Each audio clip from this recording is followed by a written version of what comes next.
Menyeruput kopi susu semakin digandrungi sejak 2016. Bisnis kedai kopi seketika menjamur dan menjadi tren di era urban modern.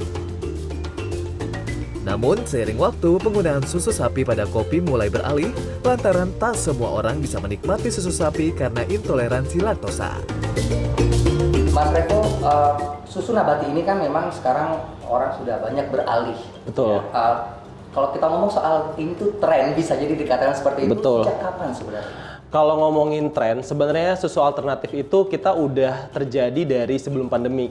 Cuma pada saat pandemi itu meningkat drastis gitu. Mungkin kalau secara angka aku nggak punya angka pasti, tapi kalau dari segi market gitu ya, dari orang-orang yang mencoba gaya hidup ini, kurang lebihnya bisa 2-3 kali lipat sebelum pandemi gitu. Intoleransi laktosa merupakan sebuah kondisi genetis yang ditandai dengan kekurangan tingkat enzim laktase pada tubuh. Tidak semua orang memiliki enzim tersebut atau tidak cukup enzimnya.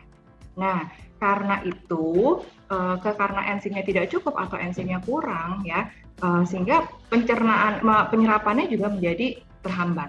Sehingga terkadang ada masalah-masalah pencernaan seperti gangguan kembung, kadang-kadang diare. Ternyata mencampurkan susu nabati ke dalam kopi tidaklah sesederhana mencampurkan susu sapi. Tekstur dan kandungan pada susu nabati berpengaruh pada blending kopi yang membuatnya semakin mengental.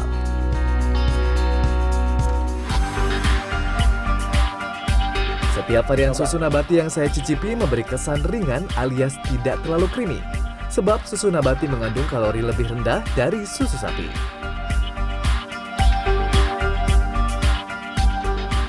Teksturnya ya? Ya, betul.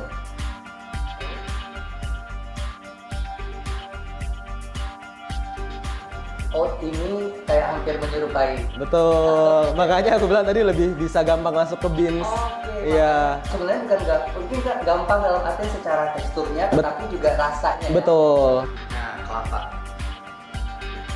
Rasa yang tidak biasa saya temukan pada susu kelapa. Beda ya, coconut milk sama santan beda. Oke. Oh, itu beda ya? Beda. Oke, ini bukan santan. Bukan mau bikin apa gulai. Bukan. Lebih mild lagi. Lebih ringan ya? Ringan banget Iya, justru. dan rasanya juga ya emang Tapi dirasa dia beraroma ya? Kayak Betul. ngasih langsung ke hidung itu dia ngasih Betul. aroma. Betul.